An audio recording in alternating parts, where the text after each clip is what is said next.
देखो, दुबई में room share करना बहुत मुश्किल है। ये चलता फिरता रेलवे स्टेशन होता है। अस्सलाम वालेकुम दोस्तों, मैं हूं असगर फ्रॉम बिहार बेतिया जिला। और दोस्तों मैं हूं अभी दुबई में, जैसा कि आप लोगों को मालूम है। दोस्तों जब आदमी आता है 12 घंटा ड्यूटी करने के बाद तो सोचता है कि आज रूम में आते ही सो जाऊंगा।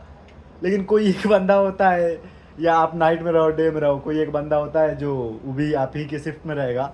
और रूम में आते ही अम्मी आवाज़ आ रही है, भाई आवाज़ आ रही है, भाई सबको सुनाई दे रहा है, पूरा बिल्डिंग सुन रहा है आपकी आवाज़, इतना तेज़ बात कर रहे हो तो। और एक कोई रहता है जो खाना के लेकर चिक चिक चिक चिक करते ही रहेगा। और एक तीसरा कोई रहेगा जो गारंटी हर रूम में वैसा रहेगा कि खराटा मारेगा इसे जैसे जैसी भी चल रहा हो, ठीक है। दुबई में रूम शेयर करना बहुत मुश्किल है, मतलब रूम में रहना नहीं, सरवाइव करना इतना मुश्किल हो गया है।